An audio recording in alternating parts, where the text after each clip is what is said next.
Hello student, I am Miss S.M. Pawar. Today's lecture, the career oriented course, certificate course in human resource management. Today we are discuss the paper number second. The paper number second is entitled as Recent Trends in Human Resource Management.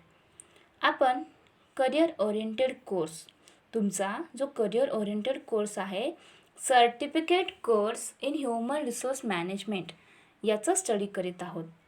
त्यामध्ये तुम्हाला 3 पेपर्सचं study करायचं आहे. Paper number first आहे, त्याचे title आहे human resource management. Paper number सेकंडचे title आहे recent trends in human resource management. आणि पेपर नंबर थर्ड आहे प्रॅक्टिकल अँड फील्ड वर्क. तर यामध्ये पेपर नंबर फर्स्ट आणि पेपर नंबर सेकंडसाठी तुम्हाला 4 टॉपिकचा स्टडी करायचा आहे आणि पेपर नंबर थर्डसाठी तुम्हाला एक प्रोजेक्ट रिपोर्ट तयार करायचा आहे. तर यामधील जो पेपर नंबर फर्स्ट आहे ह्युमन रिसोर्स मॅनेजमेंट याचा आपण ऑलरेडी स्टडी प्रिव्हियस लेक्चर्समध्ये केलेला आहे.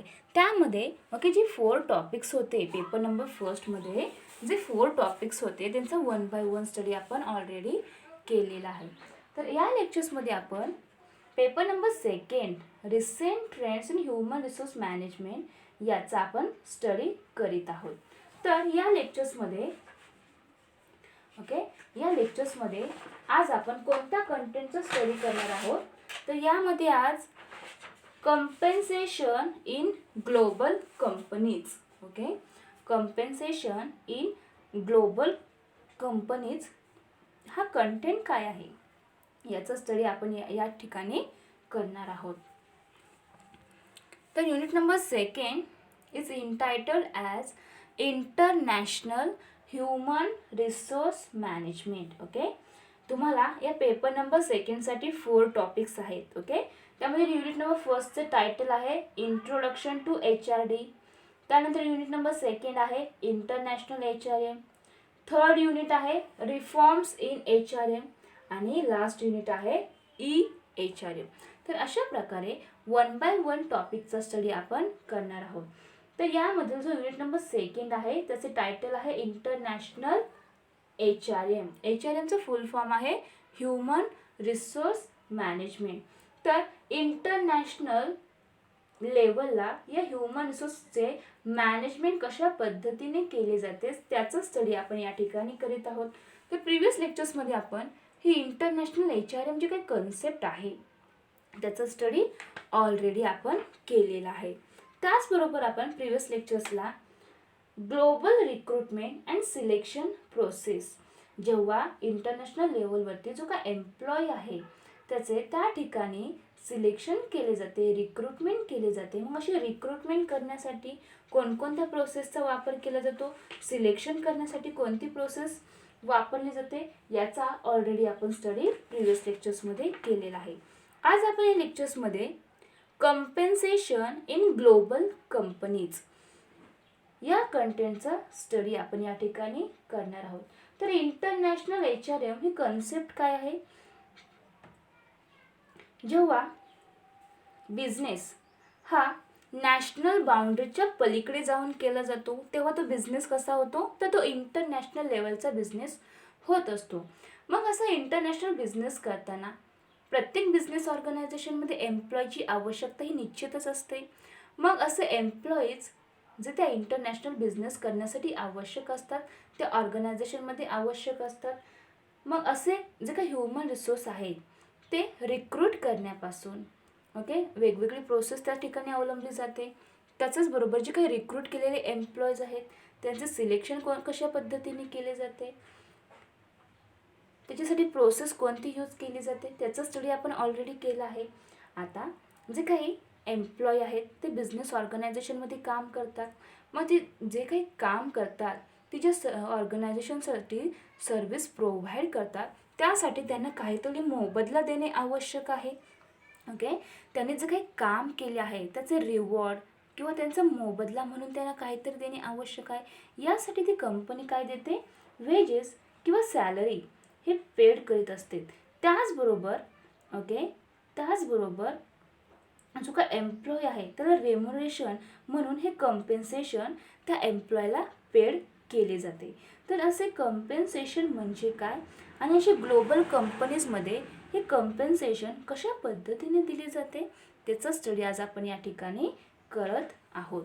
तर now let's see compensation in global companies.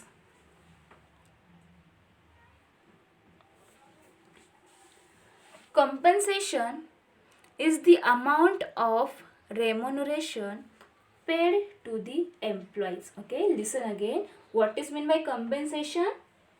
Compensation is the amount of remuneration. Okay, compensation काय आहे? हे एक रेम्युनरेशनची अमाऊंट आहे आणि ते कोणाला दिली जाते तर जे ग्लोबल कंपनीजमध्ये काम करतात त्या एम्प्लॉईजना हे रेम्युनरेशन दिले जाते. ओके, आपण सध्या ग्लोबल कंपनीचा म्हणजे इंटरनॅशनल लेव्हलचा काय करीत आहोत स्टडी करीत आहोत. त्यामुळे त्या कंपनीमध्ये जे एम्प्लॉय काम करतात त्यांना हे कम्पेन्सेशन कशा पद्धतीने दिले जाते ते कसे दिले जाते त्याचं स्टडी आपण या ठिकाणी करीत आहोत. कारण प्रत्येक बिझनेस ऑर्गनायझेशनमध्ये एम्प्लॉय हा असतोच. हा ह्युमन रिसोर्स अत्यंत इम्पॉर्टंट आहे. त्याने जे काही काम केले आहे त्या कामाचा मोबदला म्हणून त्याला असे कम्पेन्सेशन देणे प्रत्येक बिझनेस ऑर्गनायझेशनचे मोस्ट इम्पॉर्टंट फंक्शन आहे. आणि असे फंक्शन तो जो काही ह्युमन रिसोर्स मॅनेजर आहे तो करीत असतो. ह्युमन रिसोर्स मॅनेजमेंटला 2 टाईप्सची कामे करावी लागतात. फर्स्ट आहे मॅनेजरल फंक्शन्स, सेकंड आहे ऑपरेटिव्ह फंक्शन्स. मग त्याच्यामध्ये देखील त्याला असे एम्प्लॉयचे जे काही कम्पेन्सेशन आहे ते कसे दिले पाहिजे, त्याचा रेट कसा असावा, त्याने जे काही जास्तीचे काम केले असेल तर त्यासाठी रिवॉर्ड कसा द्यावा, त्याला बोनस कसे द्यावे, अशा वेगवेगळ्या गोष्टी आहेत.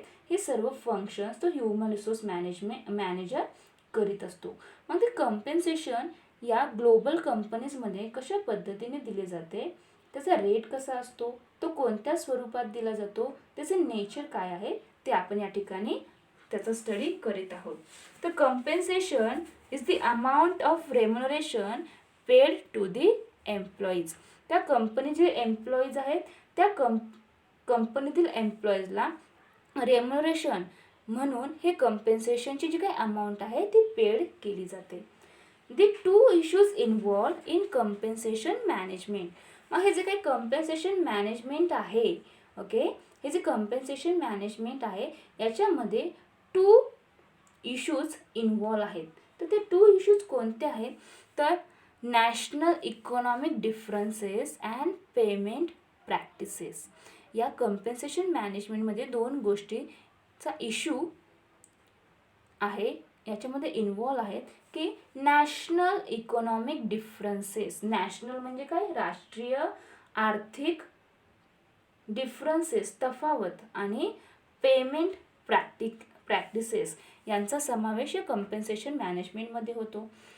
ओके, आणि the second issues is the mode to payment to expatriate managers. Okay, first issue काय आहे तर national economic differences and payment practices आणि सेकंड आहे the mode to payment to expatriate managers. या कम्पेन्सेशन मॅनेजमेंटमध्ये या 2 इश्यूज इन्व्हॉल्व आहेत की जो काय एक्सपाट्रिएट मॅनेजर्स आहेत त्याला पेमेंट कोणत्या मोडमध्ये करायचे आणि जी नॅशनल इकॉनॉमिक डिफरन्सेस आहेत पेमेंट प्रॅक्टिसमधील ते कशा प्रकारची आहे याचे या कम्पेन्सेशन मॅनेजमेंटमध्ये समावेश होत असतो.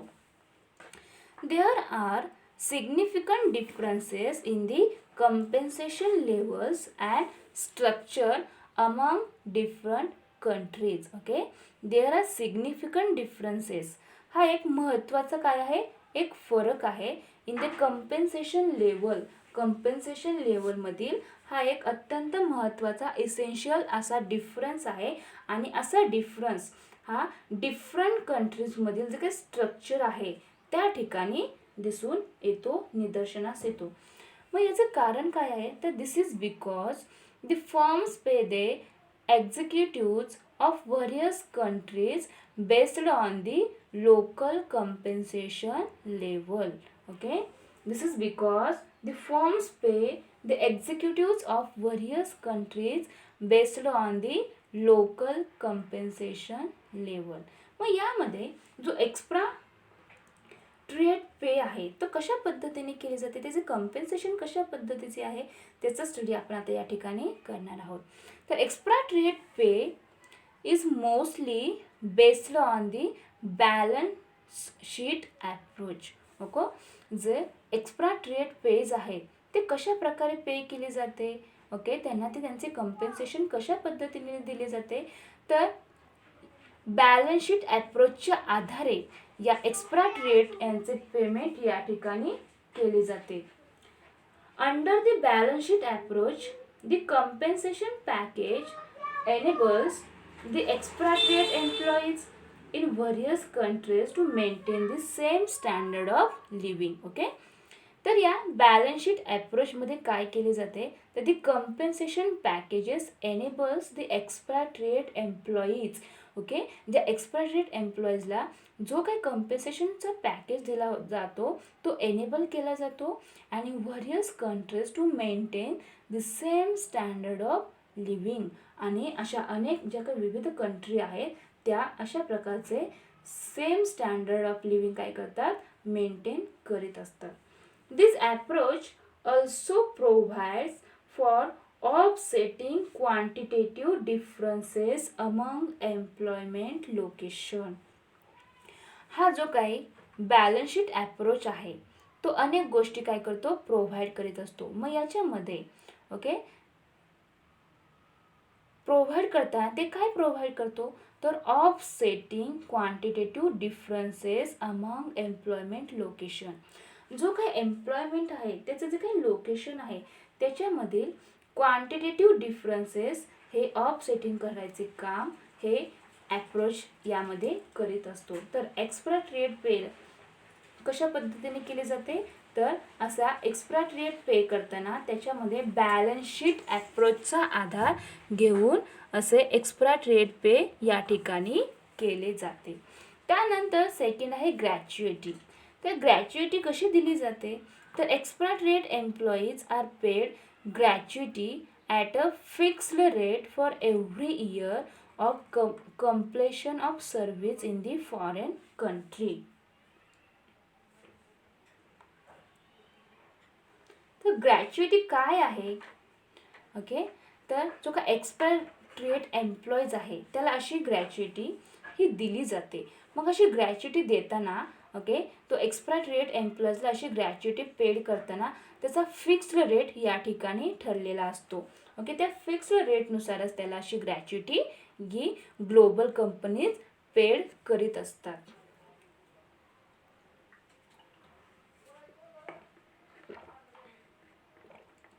आणि ही जी काही ग्रॅच्युइटी आहे ती कधी पेड केली जाते, तर for every year of completion of service in the foreign country.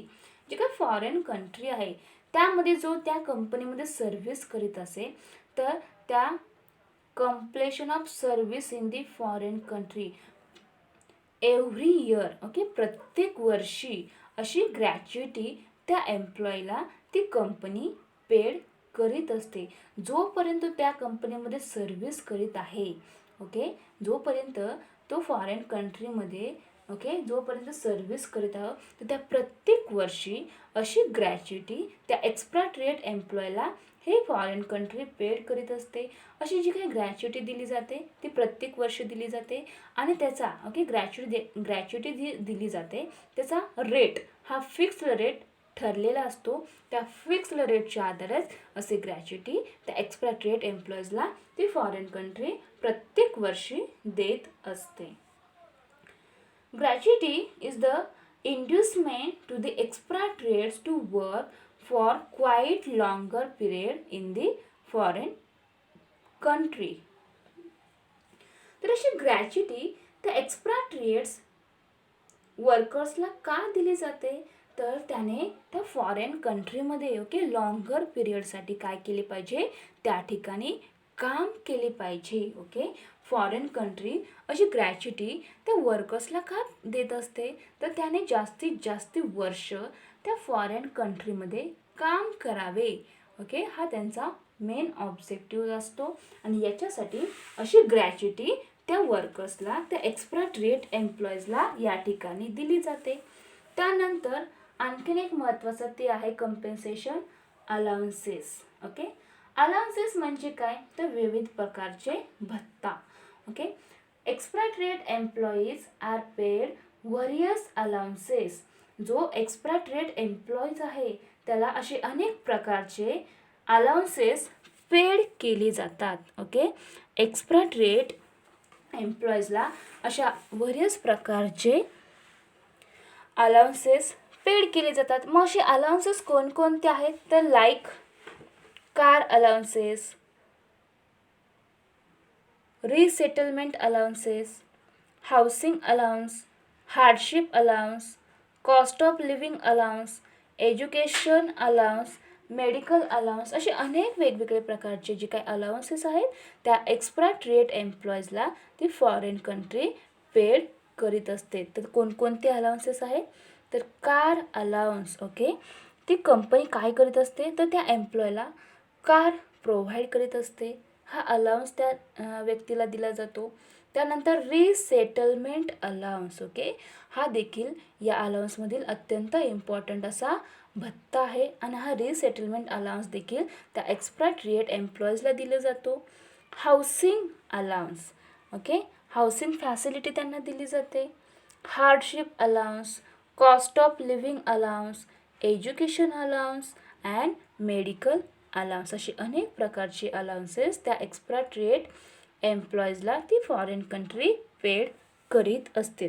त्यानंतर आणखीन एक महत्त्वाचं आहे ते म्हणजे टॅक्सेशन. तर आपण कंपेन्सेशन इन ग्लोबल कंपनीजमध्ये जे कंपेन्सेशन दिले जाते एक्सपाट्रिएट एम्प्लॉईजला ते कसे दिले जाते, त्याचा रेट कसा आहे, ते कोणकोणत्या स्वरूपात दिले जाते याचा आपण काय करतोय, स्टडी करतोय. तर याच्यामध्ये जे कंपेन्सेशन दिले जाते ते एम्प्लॉईजला ओके रेम्युनरेशनच्या स्वरूपात हे अमाऊंट पेड केली जाते. मग अशी अमाऊंट पेड करताना ओके असे कंपेन्सेशन देताना जो काय एम्प्लॉय आहे त्याला अनेक प्रकारचे अलाउन्सेस, ग्रॅच्युटी, पेमेंट हे त्या वर्कर्सला दिले जाते. तर त्याचा आपण स्टडी करीत आहोत. तर याच्यामध्ये कंपेन्सेशनमध्ये एक्सपाट्रिएट पे केले जातात, ग्रॅच्युटी दिली जाते, वेगवेगळे प्रकारचे अलाउन्सेस आणि टॅक्सेशन हे त्या एम्प्लॉईजला ही ग्लोबल कंपनी कंपेन्सेशनच्या स्वरूपात पेड करीत असते. त्यानंतर यामधील आणखीन एक महत्त्वाचं आहे तो म्हणजे टॅक्सेशन. तर what is mean by taxation? Some countries pay tax free salary. Okay, some countries pay tax free salary and or tax free gratuity. जो काही कंपनी आहे ती कंपनी काय करते, जो काही सॅलरी त्या व्यक्तीला दिली जाते तर त्या सॅलरीवरती कोणत्याही प्रकारचे टॅक्स लावत नाही. ते फ्री सॅलरी त्या व्यक्तीला या ठिकाणी दिली जाते. आणि जी काही ग्रॅच्युटी दिली जाते तो ग्रॅच्युटी देखील कशी असते, तर टॅक्स फ्री. म्हणजे जे काही गव्हर्नमेंट्स त्यावरती टॅक्स लावतात तर ते असे कोणत्याही प्रकारचे टॅक्स या सॅलरीवरती आणि ग्रॅच्युटीवरती ती कंट्रीज लावू शकत नाही किंवा ते टॅक्स घेऊ शकत नाही.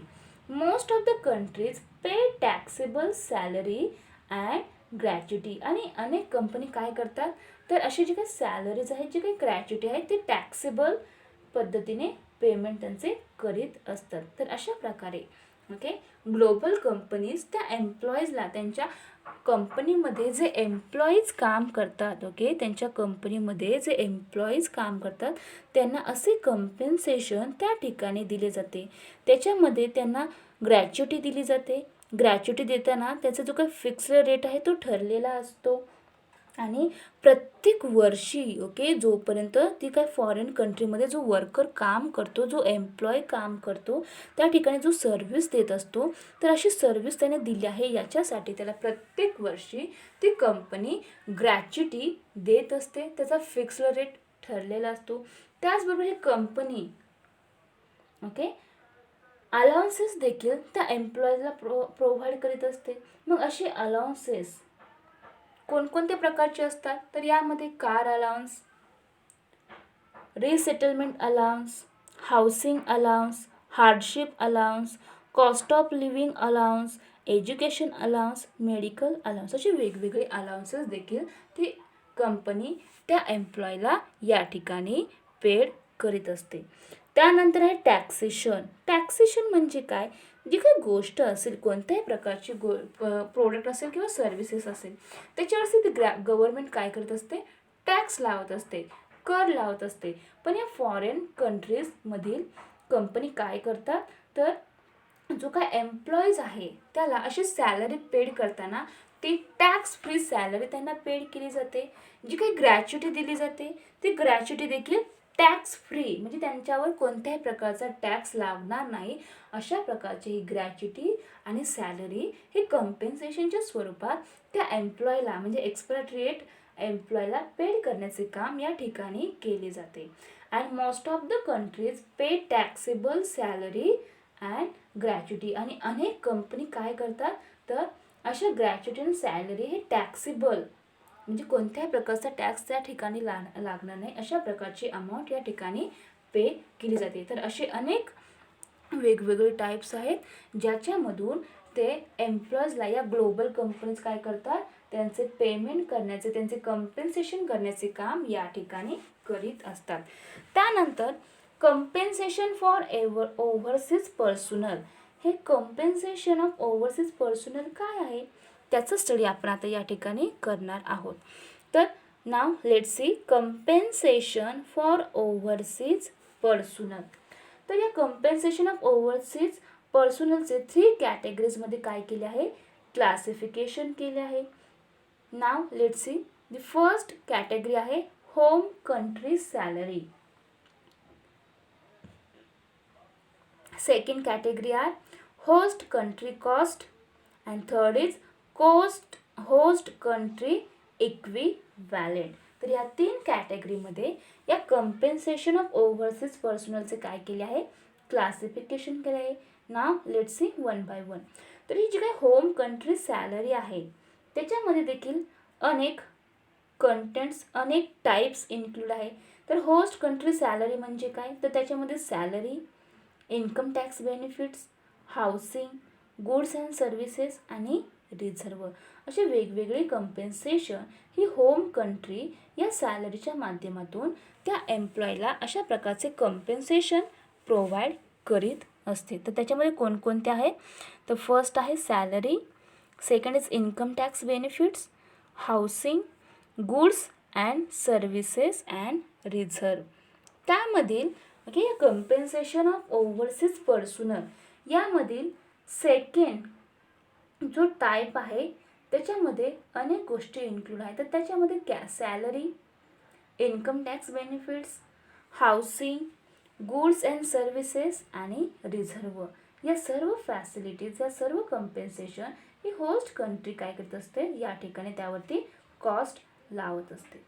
त्यानंतर या कम्पेन्सेशन ऑफ ओव्हरसीज पर्सनलमधील थर्ड कॅटेगरी आहे होस्ट कंट्री इक्विव्हॅलेंट. मग त्यामध्ये पर्चेसिंग पॉवर, प्रीमियम्स, इन्सेंटिव्ज आणि ग्रॅच्युटी यांचा समावेश या ठिकाणी होत असतो. तर आपण कम्पेन्सेशन ऑफ ओव्हरसीज पर्सनल हे काय आहे त्यांचे 3 कॅटेगरीमध्ये क्लासिफिकेशन केले आहे.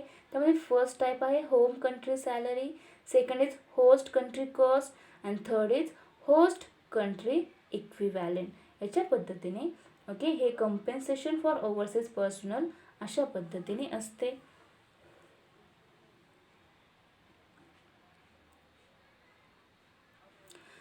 तर एक्सपाट्रिएट्स म्हणजे काय, ओके त्या कंपनीमध्ये जी काही ग्लोबल कंपनी आहे त्याच्यामध्ये असा एम्प्लॉई काय करीत असतो, काम करीत असतो. Okay global companies after selecting the candidates.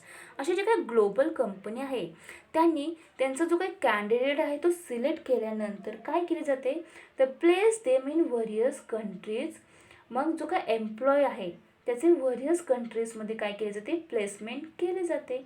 Mostly in foreign countries आणि मोस्टली त्याचे प्लेसमेंट हे फॉरेन कंट्रीजमध्येच केली जाते. अँड दस the employees of global companies mostly work and leave in foreign countries. मग असा जो काही कॅन्डिडेट आहे तो काय करतो, असा एम्प्लॉई तर त्या ग्लोबल कंपनीमध्ये जो काही वर्क करत असतो ते वर्क करण्यासाठी त्या फॉरेन कंट्रीमध्येच राहत असतो. And their family members also live in foreign countries. आणि तो एकटाच त्या ठिकाणी राहत नाही, तर तो त्याच्या फॅमिली मेंबर्सच्या सोबत त्यांना घेऊन त्या फॉरेन कंट्रीमध्ये देखील राहू शकतो. कारण तो फॉरेन कंट्रीमध्ये जॉब करत असेल तर त्याची फॅमिली देखील त्या फॉरेन कंट्रीमध्ये राहू शकते. Employee and their family members working and living in foreign countries. Okay, मग हा एम्प्लॉय काय करतो, त्या फॉरेन कंट्रीमध्ये काम करतो आणि काम करताना त्याची जी काही फॅमिली मेंबर्स आहेत त्या फॅमिली मेंबर्सना देखील त्या फॉरेन कंट्रीमध्ये तो घेऊन जातो. त्या ठिकाणी ते सर्वजण एकत्र मिळून राहत असतात. त्यालाच काय म्हणतात, एक्सपाट्रिएट्स. ओके, त्यालाच एक्सपाट्रिएट्स इन दी फॉरेन कंट्री असे याला ओळखले जाते. मग अशा एक्सपाट्रिएटचे पेमेंट कशा पद्धतीने केली जाते. ओके, एक्सपाट्रिएट म्हणजे काय, जो व्यक्ती फॉरेन कंट्रीमध्ये राहून त्या फॉरेन कंट्रीमधील जे काही कंपनी आहे त्या ठिकाणी काम करीत असेल आणि असे काम करीत असताना तो फक्त एकटाच राहत नाही तर त्याच्यावर त्याची फॅमिली मेंबर्स देखील तो सोबत घेऊन राहत असेल तर त्याला एक्सपाट्रिएट्स असे म्हटले जाते. आणि असे एक्सपाट्रिएटचे कंपेन्सेशन हे ग्लोबल कंपनीज कोणकोणत्या स्वरूपात करतात, तर त्याला अशी वेगवेगळ्या प्रकारची पेमेंट दिली जाते. ओके, एक्सपाट्रिएट पेमेंट त्या ठिकाणी केली जाते. अशी पेमेंट करताना, ओके, एक्सपाट्रिएटचे पेमेंट करताना बॅलन्स शीट ॲप्रोच याचा आधार घेतला जातो. त्या बॅलन्स शीटच्या ॲप्रोचनुसारच त्याला त्याचे कंपेन्सेशनचे जे काही पॅकेज आहे ते दिले जाते. त्याचबरोबर या एक्सपाट्रिएट एम्प्लॉईजला काय दिली जाते, ग्रॅच्युटी दिली जाते. मग ग्रॅच्युटी देताना त्याचे जे काही फिक्स्ड रेट आहे हा ठरलेला असतो आणि जोपर्यंत तो वर्कर, तो एम्प्लॉय, तो एक्सपाट्रिएट त्या फॉरेन कंट्रीमध्ये, त्या कंट्रीमध्ये जी काही कंपनी आहे त्या ठिकाणी सर्व्हिस प्रोव्हाइड करत असेल, त्या ठिकाणी काम करीत असेल, तर या प्रत्येक वर्षी त्याला असे ग्रॅच्युटी त्या ठिकाणी दिली जाते. त्यानंतर अलाउन्सेस देखील या एक्सपाट्रिएट्स वर्कर्सला, या एम्प्लॉईजला दिले जाते. मग अलाउन्सेसमध्ये कोणकोणते अलाउन्स दिले जातात, तर त्यामध्ये या फॉरेन कंट्रीमध्ये ज्या कंपनीज आहेत अशी अलाउन्सेस त्या व्यक्तीला पेड करताना त्यामध्ये car allowances, housing allowance, hardship allowance, cost of living allowance, education allowance, medical allowance असे अनेक वेगवेगळे प्रकारचे अलाउन्स त्या व्यक्तीला ते पेड करीत असतात. त्याचेच बरोबर आणखीन एक महत्त्वाचे म्हणजे टॅक्सेशन. जी काही सॅलरी दिली जाते, जी ग्रॅच्युटी दिली जाते, हे सर्व टॅक्स फ्री. ओके, म्हणजे कोणत्याही प्रकारचे टॅक्स त्यावरती लावले जात नाही. हा अत्यंत महत्त्वाचा बेनिफिट त्या एम्प्लॉयला या ग्लोबल कंपनी प्रोव्हाइड करीत असतात. तर हे सर्व कंपनी ही ग्लोबल कंपनी का करते हे देखील अत्यंत इम्पॉर्टंट आहे ना. ओके, ग्रॅच्युटी दरवर्षी का दिली जाते, तर असे वेगवेगळ्या प्रकारचे अलाउन्सेस कशासाठी दिले जातात, अशी सॅलरी जी दिली जाते ती टॅक्स फ्री का असते, तर जो काय एम्प्लॉई आहे तो त्या फॉरेन कंट्रीमधील जी काही कंपनी आहे त्या ठिकाणी काम करीत असतो. मग त्याची, ओके, त्या एम्प्लॉईची जेव्हा सिलेक्शन केली जाते तर त्यावेळेस त्याची वेगवेगळ्या प्रकारच्या टेस्टिंग केली जातात. त्याची त्या ठिकाणी ॲबिलिटी चेक केली जाते. ओके, फक्त त्या वर्करचीच ॲबिलिटी चेक नाही करत तर त्याच्याबरोबर त्याची जी काही फॅमिली असेल त्या फॅमिलीमधील जे मेंबर्स असतील त्या सर्वांची काय केली जाते, त्या ठिकाणी टेस्ट केली जाते, त्यांची ॲबिलिटी चेक केली जाते. त्याचबरोबर या एम्प्लॉईचे ग्रुप नॉर्म्स, म्हणजे तो ग्रुपमध्ये काम करू शकेल का, त्याच्याकडे ग्रुप्स नॉर्म्स आहेत का. आणखीन महत्त्वाचे म्हणजे तो त्या फॉरेन कंट्रीमधलं जे कल्चर आहे त्याच्यामध्ये ॲडजस्ट होऊ शकेल का, ती ॲबिलिटी त्या व्यक्तीकडे आहे का, हे देखील चेक केले जाते. त्याची जॉब ड्युटीज, त्याच्या रिस्पॉन्सिबिलिटीज, ओके, या चेक केले जातात. त्याचबरोबर कंपनीमध्ये अनेक व्यक्ती काम करीत असतात. मग असे काम करताना तो एकमेकांबरोबर कशा पद्धतीने इंटरॅक्शन साधू शकतो, तो कशा पद्धतीने रिलेशन मेंटेन करू शकतो, याचे स्किल्स त्याच्याकडे आहेत का, की याची देखील ॲबिलिटी त्या ठिकाणी चेक केली जाते. असे व्हेरियस प्रकारचे टेस्टिंग करून तो एम्प्लॉय काय केला जातो, त्या ठिकाणी सिलेक्ट केला जातो. आणि अशा ग्लोबल कंपनीचा जो वर्कर असतो तो कसा असतो, त्याच्याकडे मोठ्या प्रमाणावर ॲबिलिटी असते, तो कोणत्याही ठिकाणी स्वतःला ॲडजस्टमेंट करून घेऊ शकतो, त्याच्याकडे मोठ्या प्रमाणावर नॉलेज असते. ओके, तो स्किल्ड वर्कर असतो, त्याच्याकडे कौशल्य असते, तो एक्सपर्ट असतो कामामध्ये. म्हणून असा जो काय एक्सपर्ट एम्प्लॉईज आहे तो टिकवून ठेवण्यासाठी हे ग्लोबल कंपनी काय करतात, त्या व्यक्तीला हाय सॅलरी देत असतात. ओके, त्याला वेगवेगळे अलाउन्सेस प्रोव्हाइड करतात, त्याला ग्रॅच्युटी देतात आणि त्याच्यामधून अशा प्रकारचे कंपेन्सेशन वेगवेगळ्या पद्धतीने रेम्युनरेशनची अमाऊंट त्या एम्प्लॉयला या ग्लोबल कंपनी पेमेंट करीत असतात. ओके, त्यांचा मेन ऑब्जेक्टिव्ह काय आहे, तर हा जो काय एक्सपर्ट एम्प्लॉई आहे ज्याकडे ॲबिलिटी आहे की तो कोणत्याही एन्व्हायरमेंटमध्ये ॲडजस्ट होऊ शकेल, ओके, कोणत्याही ग्रुपमध्ये तो काम करू शकेल, तो योग्य प्रकारचे रिलेशन्स मेंटेन करू शकेल आणि जी काही कंपनी आहे ती कंपनीची एक्सपांड होण्यासाठी, त्याची ग्रोथ होण्यासाठी तो योग्य प्रकारचे कॉन्ट्रीब्युशन त्या ठिकाणी देऊ शकेल. अशा कॅन्डिडेट्सची या ग्लोबल कंपनी सिलेक्शन करतात. तो कॅन्डिडेट त्या ठिकाणी सिलेक्ट केला जातो. म्हणून असा जो काही कॅन्डिडेट आहे, जो एम्प्लॉय आहे, तो टिकवून ठेवण्यासाठी ओके ह्या कंपनी अशा मोठ्या प्रमाणावरची हाय सॅलरी, त्याचबरोबर वेगवेगळे ग्रॅच्युटी, अलाउन्सेस, असे tax free salary, tax free gratuity त्या एम्प्लॉयला पेड करण्याचे हे ग्लोबल कंपनी काम करीत असतात. तर अशा प्रकारे या ग्लोबल कंपनी हे कंपेन्सेशन त्या एम्प्लॉईजला देत असतात.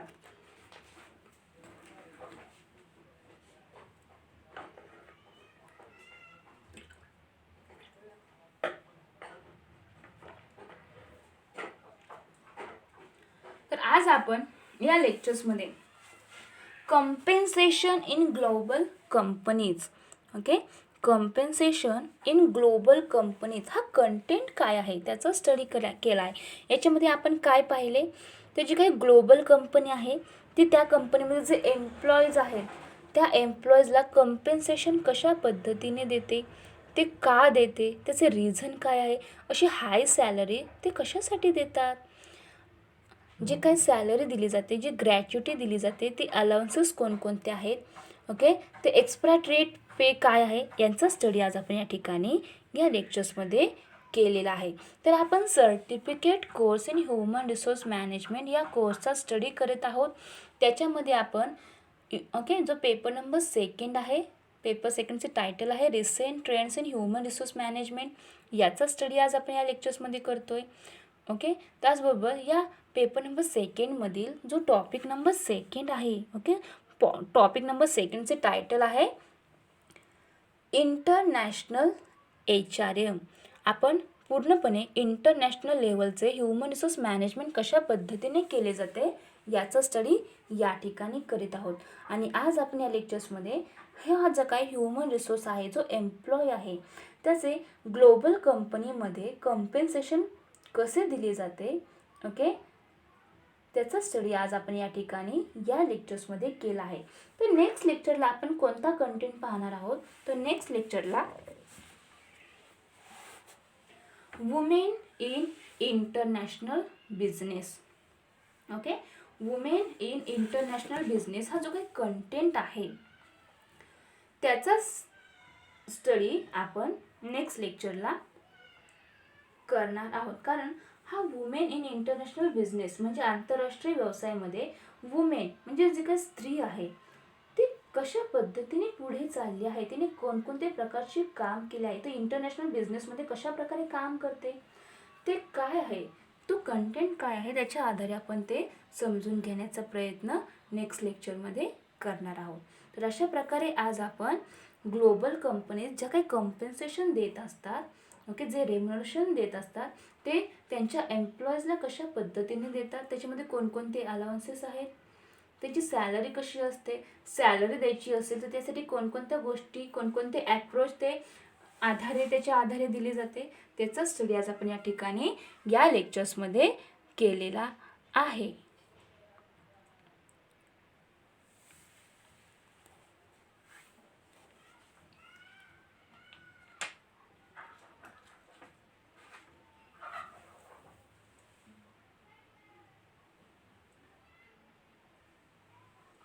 Okay, thank you.